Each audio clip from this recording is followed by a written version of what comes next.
Hello, this is a recording on the module INV3701.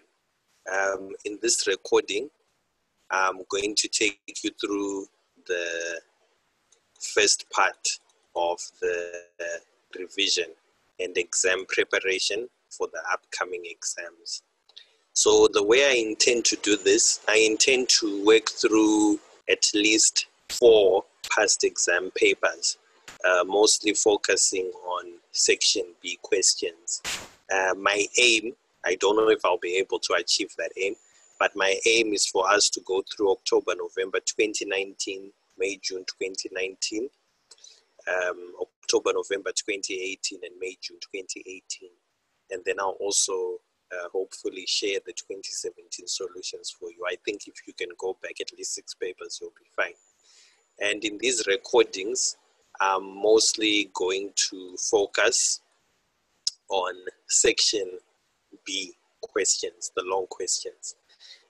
With regards to section A questions, the multiple choice questions, I'll provide the solutions to you when I share this recording via email, so you can work through the multiple choice sections yourself.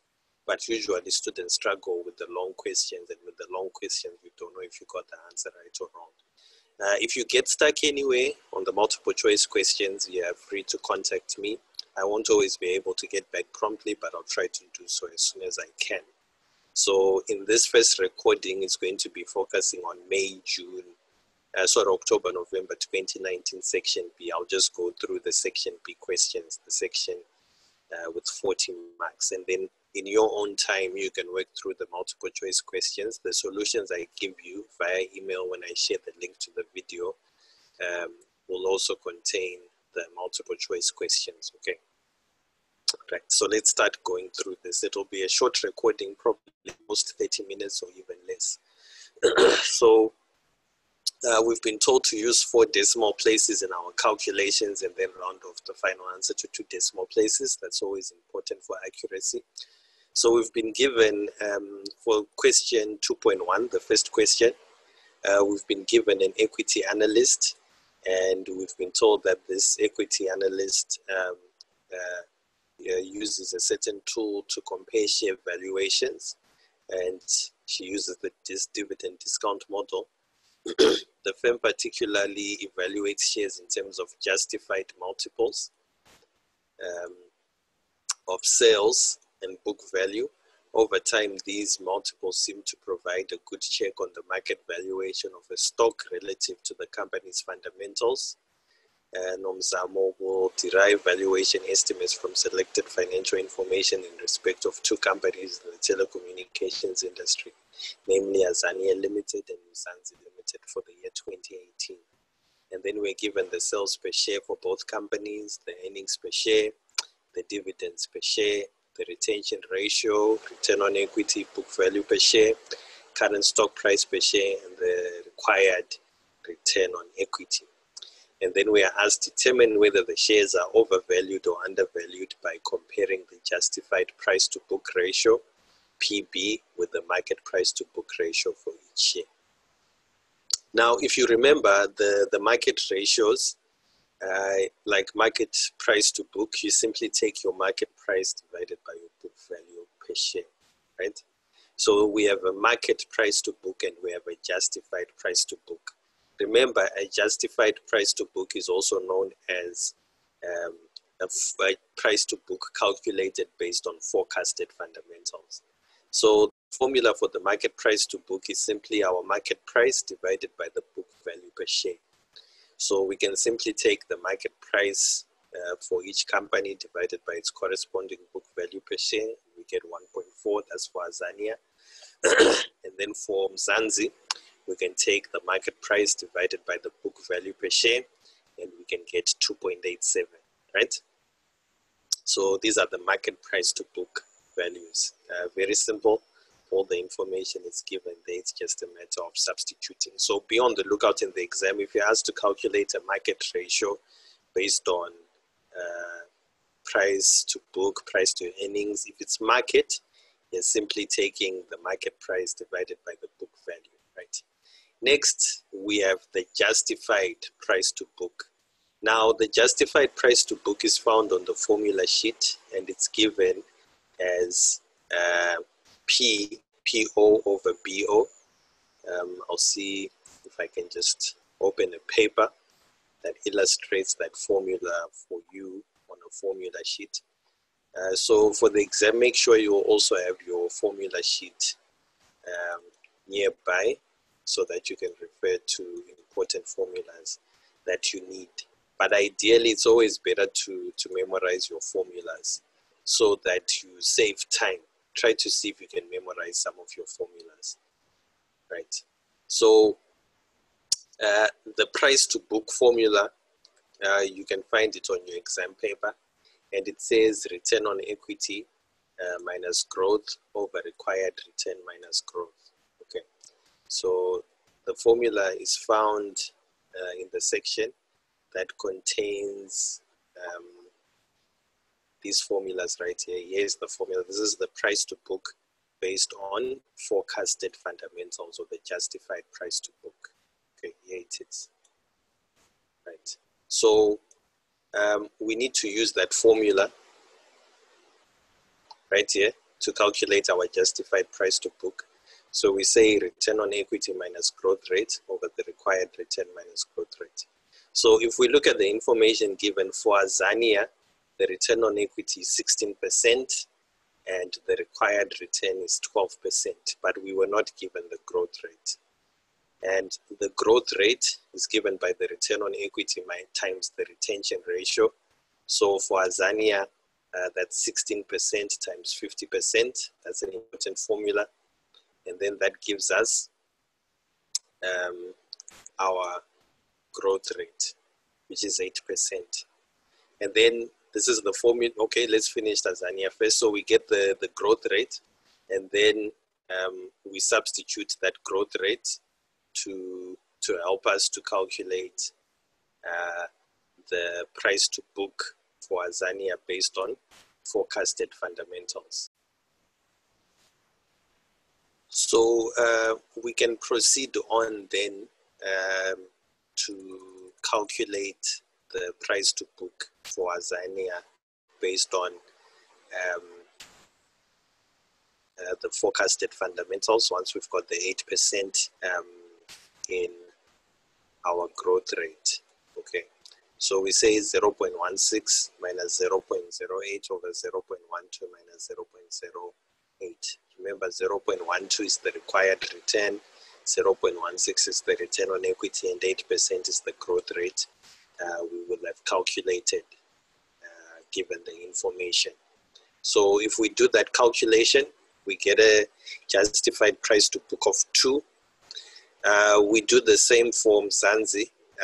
We have to calculate the price to book based on forecasted fundamentals, 20% minus growth over required return minus growth. We calculate our growth rate, which is return on equity, times the retention ratio, so it's 20% times 0.7, and we get 0.14, right, 14%. So that's the growth rate. And then we substitute that information into our formula, 0.2, which is 20% ROE minus the growth rate over required return minus the growth rate. You'll find that if you do this calculation, you'll get 0.06 over 0, but we can't divide by 0. So the answer is undefined. Undefined division by 0 is not possible. So here we cannot calculate the price to book ratio because the growth rate is equals to the required return. Remember, one of the assumptions underlying the Gordon growth model, which is used when we calculate price to book ratios based on forecasted fundamentals, one of the assumptions underlying the Gordon growth model, the constant growth model, is that your required return is greater than your growth rate. But you find in this case, the required return is actually the same as the growth rate. 70% times 20% is the same as 0.14. Okay, so it means we can't calculate our growth rate in that particular example. So we can't calculate the price to book in that particular example. So we say it's undefined. Okay, so now let's come to our conclusion. So based on the notes I gave you, we know that a share is undervalued if the market price to book is less than the justified price to book. So we can see with Azania that the market price to book is 1.4 and the justified price to book is 2. So we can see the market price to book is less than the justified price to book. So we say that that share is undervalued. Therefore, Azania is undervalued. We would buy Azania if we were asked whether we would buy or sell it. And we cannot say anything about Mzansi because the price to book based on forecasted fundamentals justified is undefined. Okay, so that was part A. Part B goes on to say, determine the justified price to sales ratio for Azania Limited. Determine the justified price to sales ratio for Azania Limited. So the formula for the price to sales based on forecasted fundamentals or the justified price to sales is also given on your exam paper. Here it is. Remember EO over SO, this is the net profit margin, or it's the earnings per share over the sales per share, but this can also be called the net profit margin. 1 minus B, this is 1 minus retention, 1 plus G, this is 1 plus growth over R minus G, right? So we simply substitute that information for Azania. They asked us to calculate for Azania. We take the earnings per share over the sales per share multiplied by 1 minus retention, multiplied by 1 plus growth over the required return minus growth, and then we calculate that. It's just a simple calculation for Azania, right? So we're just taking the information in this column, identifying anything that you need to identify carefully. But like I've told you, sometimes it might happen in some exams that they don't give you the earnings per share and they don't give you the sales per share. They just give you the net profit margin.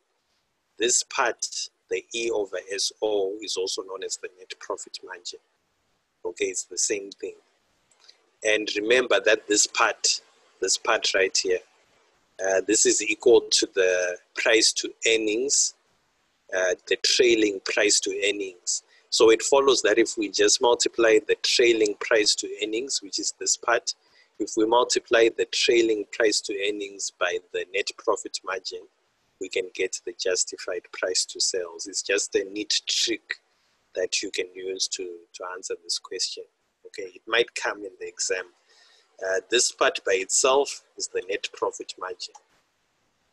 This part, 1 minus B, multiplied by 1 plus G over R minus G, is just the trailing price to earnings. Remember, we come across the trailing price to earnings right here, similar to this trailing price to earnings. So it's a shortcut that can help you in the exam. Right. Then question 1.2, an analyst is using market value added to measure the performance of a firm. She uses the information below for the year ended 2019 for her analysis. And then we're asked to determine the market value added. So we've been given all this information on the company. Right.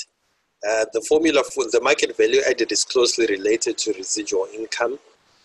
And the formula for the market value added is given by the market value of the company minus the total capital at any point in time.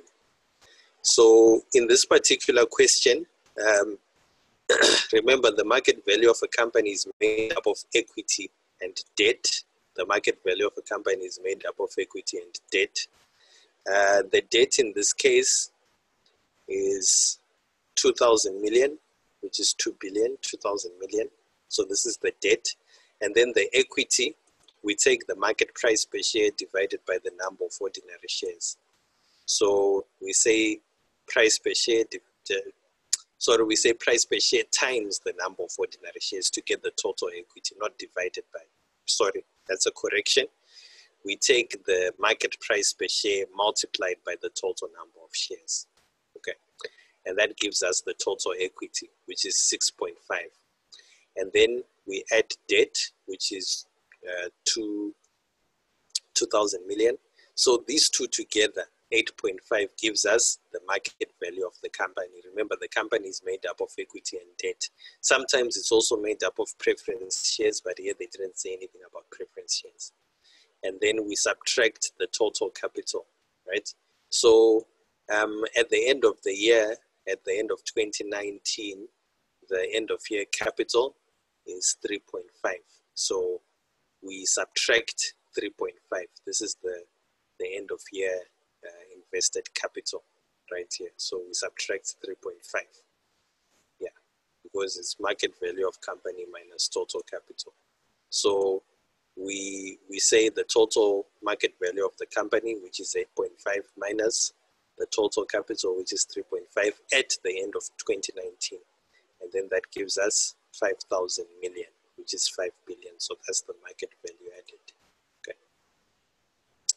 And then question 2, it was a 20-mark question. We were told in equity, and as an equity analyst, you analyze the financial statements of MWC Limited, an automobile manufacturer. From the analysis, you come to the following assumptions and conclusions. We're given the free cash flow to equity will grow by 15% per annum for 2 years and then stabilize to 5% per annum. We're given the most recent free cash flow to equity. This is the most recent FCFE, the most recent earnings per share, EPS. MWC will maintain its current dividend payout ratio of 40%, and MWC has a beta of 1.2. Government bonds currently yield 6.4%, and the market equity risk premium is 5.5%. Calculate the value of MWC share on 31 December 2018 using a 2-stage free cash flow to equity model.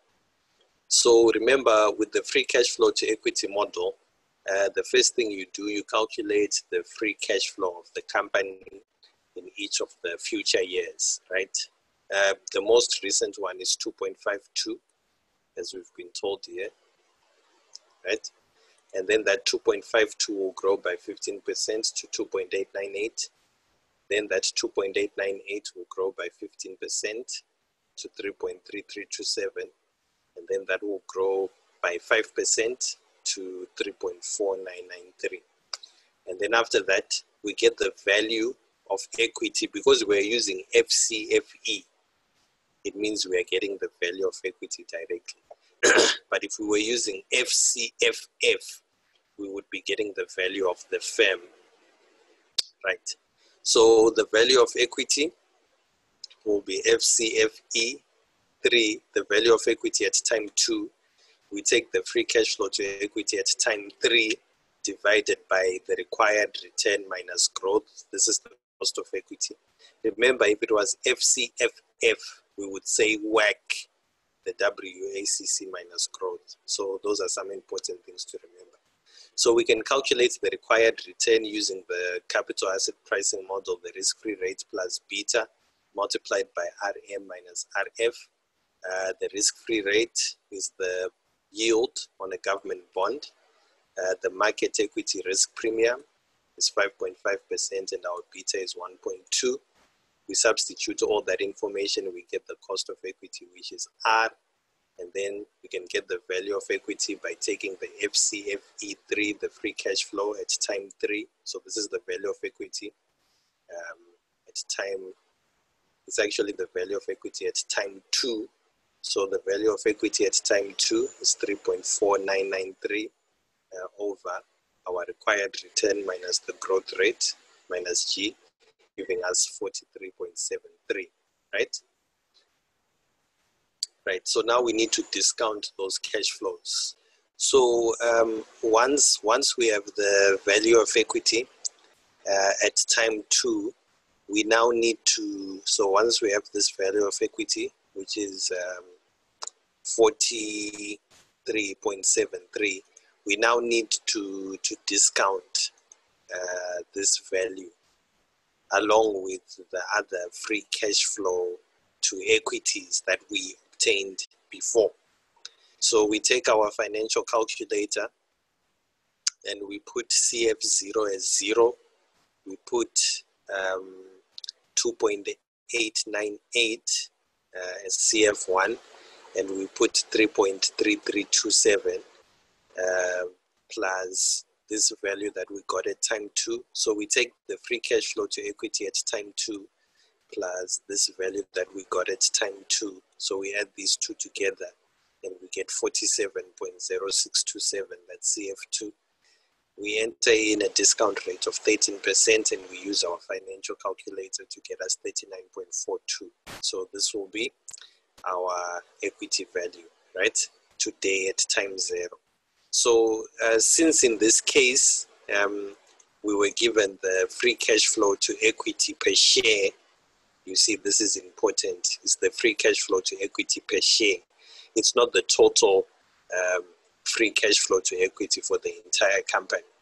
If it was for the entire company, it would mean that the answer we get here for equity value, we would need to divide by the number of shares. But in this case, since we're given the free cash flow to equity per share, there is no need to divide the 39.42 by the number of shares. So it means this 39.42 is the value we were asked to calculate. That 39.42 is the value of each share. But if this was the total FCFE of the company, we would need to divide this total equity value by the number of shares, right? And then part B was using the same information, but we were told that you decide to determine the impact of a different dividend growth assumption on the value of an MWC share according to the new assumption that dividends will initially grow at 18%, right? After which it will decrease linearly to 5% for a period of 12 years. Calculate the value of a MWC share taking into account the new growth assumptions while keeping the other assumptions constant. So in this case, we are now working with the H model. The H model is found on your exam paper, here it is. So we are now working with the H model. The key thing to tell you that we're working with the H model, the key item that will tell you that we're working with the H model is the assumption where they say that dividends will decrease linearly. When you see this, you should then just think about the H model. And if they give you the number of years for which the dividends are declining linearly. So the H model says D0 multiplied by 1 plus GL. This is the lower growth rate plus D0 times H, the half years of linear decline. GS is the higher growth rate, R minus GL. So here you have to be careful with your calculator. Remember to put decimals. We don't have the current dividend. Remember, the current dividend is calculated as the EPS multiplied by the payout ratio. And remember, because they gave us the most recent EPS, it means that what we are calculating here is the most recent dividend. But if they had given us the expected EPS, it would mean that we are calculating the expected dividend D1. So we take our EPS 1.6 multiplied by the payout ratio of 40% and we get 0.64. So that will be our dividend, right? So that's D. And then H, the half years of linear decline, we just say the 12 years divided by 2. And that gives us 6. Then we substitute that information into our formula. Please be careful with your calculator here. Enter everything exactly as it is, and you get 1.1712 for the top part, and then for the bottom part, you get 0.07. And if you divide these two answers, that gives you 16.73. So that was the answer for part 2.2. And then lastly, question 2.2, okay, they actually put, okay, part B. Okay, that's the answer for part B. And then next, we have question 2.2. So question 2.2 gives us a case study. We're told An INV3701 student uses an example of 3 different companies to illustrate the valuation of shares from the perspective of a minority shareholder, so that's important. And then we're given a lot of information here. We're given firm A, a 9-cyclical company with a 40-year history, paying a 1.10 dividend per share, right? And it aims to increase dividends by 4% per year.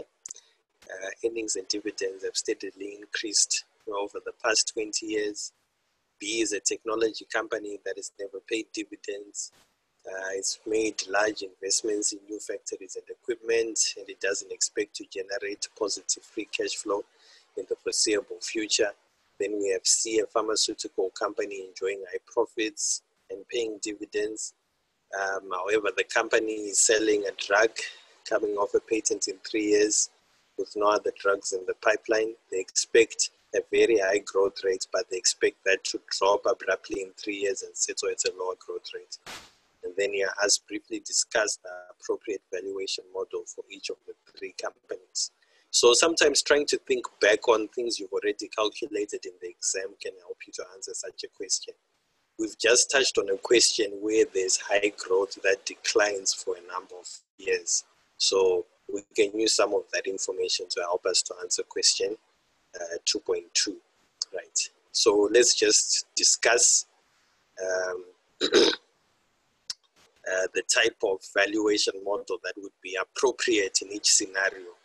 And let's also give the reasons why. Okay, so let's start with firm A. So a discounted dividend valuation model would be most appropriate for firm A because the firm has a steady, long history of dividends. Future dividend payment is predictable. In particular, we can use the constant growth model to determine the price of the share in this case.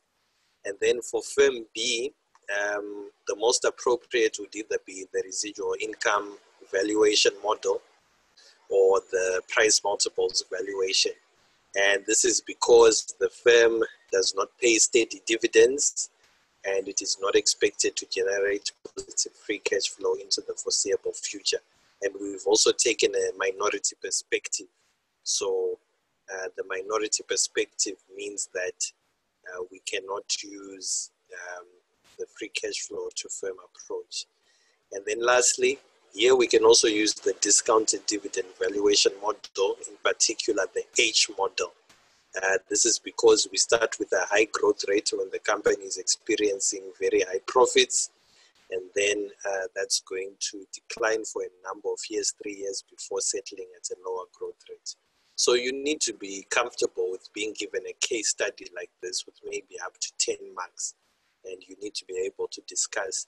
From what I've seen, the things they tend to ask about in the exam that have to do with theory are usually questions on the different types of valuation models, as well as questions on the equity valuation process.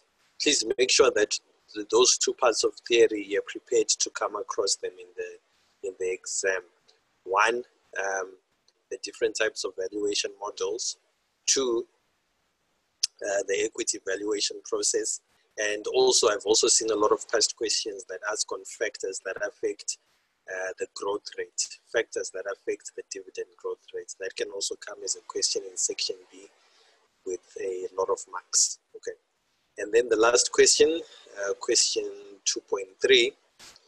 Question 2.3 said, identify and discuss 2 cases of when it is most appropriate to use the residual income model. So you see these cases that ask us when is it appropriate to use this model or that model and so forth. So the residual income is most appropriate in these cases. Firstly, when a company is not paying dividends, so its dividends are very unpredictable. And secondly, when a company's expected free cash flows are negative within the analyst's comfortable forecast horizon. And lastly, there is great uncertainty in forecasting terminal values using an alternative present value approach. So these are the instances in which the residual income valuation model would be most appropriate. But In this paper, they just wanted 2 reasons, but I've given you 3. And when we say terminal values are uncertain, we mean calculations like these ones. This is a terminal value. We mean calculations like these ones are uncertain. When we get to a certain time in the future, after forecasting, and then there's uncertainty with regards to a value like this. Okay, so that brings us to an end of this recording that was taking you through section B of October, November 2019. So as I've said, the memo also includes the multiple choice section questions. For the sake of time, I didn't go through these, but you can go through them. Just practice, try to see if you can follow. If you have any queries or questions and you get stuck anywhere going through these 30 multiple choice questions, you're free to let me know. But a lot of the things are things we covered during the semester when we were working through different questions. Okay. So thank you very much for listening to this first part of the revision class. I'll share with you the second part in the next recording. I'll be looking at May-June 2019 section B, and then I also hope to look at the 2018 papers in the same way. So any questions and queries, please feel free to let me know. I won't always be able to get back to you promptly, but I'll try to get back to you as soon as I can. Thank you once again for listening.